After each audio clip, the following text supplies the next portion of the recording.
Hey everyone, Teacher Erica here with Miles Before I Teach, and on this channel you will find all things teaching, life hacks, and momming. And today's video is about teaching. Now, if you have followed me in my previous videos, you might know that I have most recently started also teaching for Outschool. And if you have no idea what Outschool is, I'm gonna go ahead and have you click the link wherever it is, and you can watch that video all about Outschool. But I just recently started teaching for Outschool, and I just kind of wanted to report the difference between what I made in a month teaching online English to kids in China with VipKid and GOGOKID versus what I made on Outschool in the first month. Now, please note, I am not trying to make it sound like I'm amazing. Whatever happened to me might not be your experience in terms of how many classes are booked and those sorts of things. So I'm not trying to brag. I'm just trying to shed some light on the opportunity because I know that in the, sorry, I have an itch. I know in the online teaching world, we're all kind of trying to figure out how to navigate changes with different companies and what is working well for us. And I've always been a really big proponent of not putting all your eggs in one basket. So a little bit about me, I started with VipKid, then I added GOGOKID about 6 months later, and then fast forward 2 years, and now I'm adding Outschool. So I have videos on all of those things, and you can check out my channel. So today I'm gonna talk about 1 month on Outschool versus a month with VipKid and GOGOKID. Now, when I was making this video, it is currently mid-June, okay? So I'm not really comparing apples to apples because I don't know what my final income will be at the end of June for GOGOKID or VipKid because I have some classes booked, but the last week of June, I actually won't be working. And so it's not really fair to compare 3 weeks or 3.5 weeks of teaching to a full month of being able to teach. So I'm using my May 2020 pay stubs from GOGOKID and VipKid as a baseline number, okay? I also teach at night for VipKid through a different program called REP, or the Rural Education Project. And if you want to know about what that is, let me know in the comments and I will definitely make a video. It's been a great opportunity for me, but I'm not including my REP income because not everybody can apply for REP, and it's kind of just a different scenario. So last month I did make $297 teaching classes through the Rural Education Project with VipKid, and I'm not including that income, okay? So I'm just including my regular morning and evening and weekend teaching on GOGOKID and VipKid platform. Okay, so when I went through, I get paid weekly for VipKid, which I do still think is a really big bonus for VipKid because you can choose whether you want to be paid weekly, bi-weekly, or monthly. So I'm a regular brick and mortar teacher and I get paid monthly there. So I just like to have that quick money coming in every Friday. That's when it deposits for me. I just like knowing that I'm gonna get that quick payment from the week before. But you can choose monthly or bi-month or bi-weekly if that's better for you. And you can flip-flop back and forth whenever you want, which is cool. I've gone weekly and then I'm oh, I'm not gonna be teaching that much. I'm gonna just go ahead and go bi-weekly for the next couple weeks, and then you can switch it back. So kudos to VipKid for making that possible. So when I added up my weeks of teaching for VipKid in May, I ended up making $416. Now, that's without the REP money that I talked about before. I had no referrals coming in last month, so that's just strictly teaching. I also did get docked $10 or $20, I can't remember, and I forgot to look it up. But because I had to cancel some classes because I wasn't feeling well. I was ill and I couldn't teach. So I did get docked, maybe it was just $10, I think. I also got docked for GOGOKID $8. And my GOGOKID money for the month of May was $303.60. So GOGOKID has a different payment structure which I will do a video all on VipKid's new payment structure and GOGOKID's new payment structure. But basically for GOGOKID, I get paid about $10 a class. Sometimes it's a little bit more. It just depends how many classes they teach and what kind of feedback I have, but I can usually count on about $10 a class, and the classes are 25 minutes long and they're one-on-one. For VipKid, I'm still on the old contract. For those of you who know what that means, I'm in the old pay scale. So I get paid my base rate, which for me is $8 a class, plus $1 if I teach 45 classes or more per month, which ever since like the second month I've been teaching, I've hit that number. And then the other $1 for being on time and submitting feedback within 12 hours. So I get paid $10 on VipKid, and I basically get paid $10 for GOGOKID. Both of those classes are 25 minutes. They give you that 5-minute window like to do your feedback and things. So if you think about just your teaching, I'm making about $20 an hour on VipKid or GOGOKID teaching online. Now, that's really good money. Okay, I'm teaching from home. For me, I'm a brick and mortar teacher. They're really early morning hours, and they're evening hours too. Sometimes I can book some evening hours and on the weekends. So for me, it's totally outside of my normal teaching working day. Usually my own children, because I'm a mom, are still sleeping, or they're going to bed when I'm starting to teach if I teach evening classes. So for me, it doesn't interrupt my family time at all. And there's this much prep work, okay? I literally just teach what they tell me. The PowerPoint is there. I pull some props. I'm really used to the platforms now. I know how to extend. I know how to get kids to respond. And so for me, it really doesn't take a lot of outside prep work. Now, in the beginning, I reviewed those PowerPoints over and over because I was nervous and I wasn't quite sure what I was doing, because it's a little bit different teaching online to students who are learning English, and it's a total English immersion class, right? So I don't speak Mandarin, I don't speak Cantonese, I don't speak any Chinese dialect, so I can't communicate other than what I can say in English and TPR, like gesturing. So, I mean, that was a learning curve. So in the beginning, it did take me a little bit longer to prep, but right now I've taught almost every single class.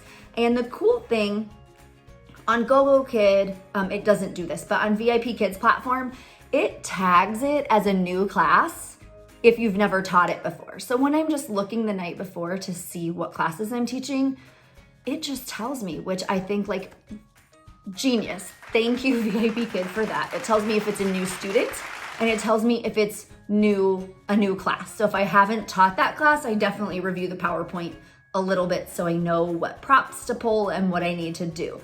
But if I've taught the class before, then I look and I'm like, oh, yep, we're teaching fruits, let's say, for GOGOKID. Well, I know that class is gonna be all about apples and bananas or whatever it is. And so it doesn't take as much prep time. And if you have any questions about GOGOKID, VipKid, or the curriculum or anything, shoot it in the comments, okay? I don't know what videos you wanna see, so let me know. I wanna help you, okay? I watched other people's videos when I was starting out and when I was applying, and they were so very helpful. So I wanna be helpful to you too. That is definitely a mission of mine, is to help teachers.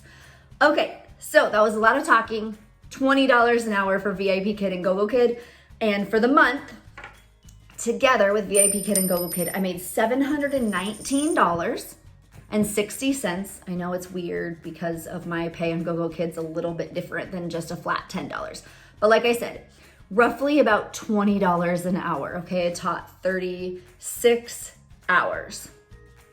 All right, so 36 hours, about $720, okay? So then flash to a month with Outschool, and I haven't even finished my first month yet. I do have some classes offered next week that don't have any learners in them, but they could get learners in them by the time this month is over. But I'm not counting those classes currently that have 0 learners enrolled, okay?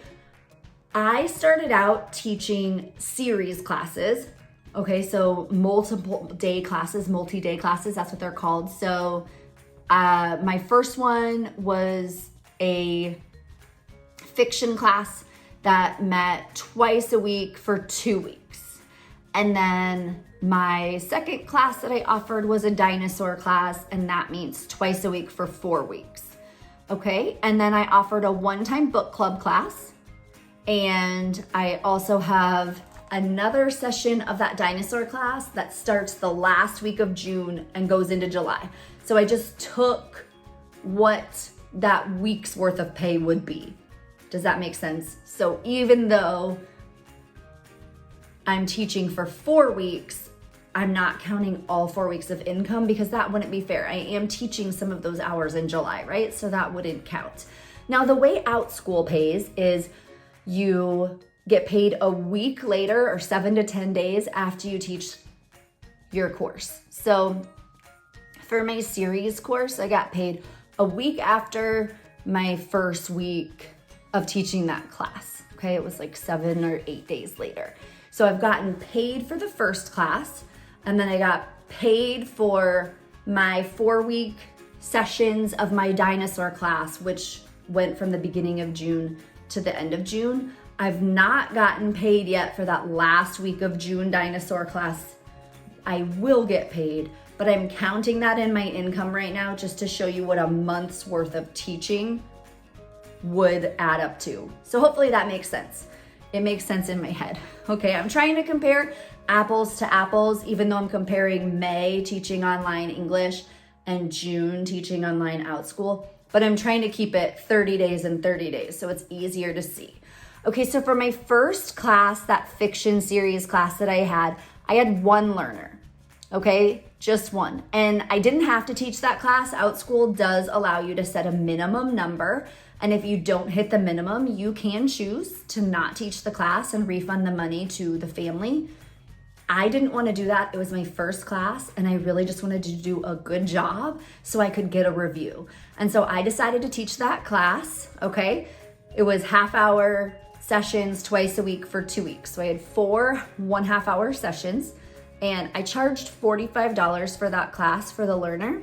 Outschool takes 30%, so I take 70%, and that adds up to $31.50 for that class because there was just one learner in it. But like I said, I wanted to teach it. I wanted to do a good job so I could get a review because it was my first class. So I taught that class. I did get a good review, so thank you so much. If you are watching this video and you are the parent who gave me a good review, thank you. I was trying really hard to make it a good experience for your daughter, and I'm really glad she liked my class. So that was my first class. Then, like I said, I offered that multi-session dinosaur class, and I have had a lot of success in that class booking. That seems to be a popular class. It is a literacy-based class, what I teach, and so I have 6 learners in each of those classes, and I have 3 sections right now. Okay, so those 3 sections with those 6 learners, and I charged $50 per class. Okay, for those. I actually mean that I charged $50 for the session. So after Outschool took their money, I made $630 on those 3 classes. Okay, then I also had a book club class, and I had 3 learners in that class. I charged $10 per learner. It was a 40-minute class. And so I made $21 on that class. Okay, then if I prorate that other dinosaur class that's gonna have that 1 week of teaching in June, then it ends up, because I have 7 learners in that class and it's just for a week, I make $61.25 after Outschool takes their money. So that's my take-home money. Now, obviously, when I'm talking VipKid and Gogokid and when I'm talking Outschool, I'm an independent contractor. I have to set money aside for taxes. It depends on your own tax rate. I can't tell you how much to put away, but I'm just talking about take home money, what I was paid, okay? So for a month of Outschool teaching, and again, I have other classes that I'm offering that just haven't booked yet, so I'm not counting any of that money, okay? I made $743.75. Okay, so I made almost the exact same amount of money, right? A little bit more on Outschool than on with VipKid and Gogokid. Now for my Outschool classes, most of those classes are in the morning or over the lunch hour. That's just when I choose to teach. So my kids are awake and I'm not spending time with them for those 30-minute sessions that I'm teaching. Now, it's not a ton of time, but I just do want to mention that that time is taking away from time I could be spending with my family. I try to do it again when my kids are occupied with another activity at home, or when maybe they're taking a nap or eating lunch. And my classes are short. They're usually 30 minutes to 45 minutes. And so it really doesn't take a lot of time away from my family. But I just want to be honest, like, it's not the same as when they're sleeping when I'm teaching English online, okay? So that is a trade-off, okay? Outschool allows you to set your own prices and you have multiple learners. So when I take that $743.75 and take the number of hours I've taught, it ends up being $51.29 an hour. $51 an hour from home, okay, versus $20 when I'm teaching English online. Now, there are some huge differences. Number one, I had to design my course myself. So there are hours in there that I spent preparing my class, creating the slideshows, finding resources, creating the worksheets to go with it that I attach in the classroom, okay? Getting the craft supplies together for my dinosaur class. Well, I maybe needed to buy paper or scissors or glue or Play-Doh, okay? So there was a little bit of expense there to get things going, and there was the expense of my time to create the class.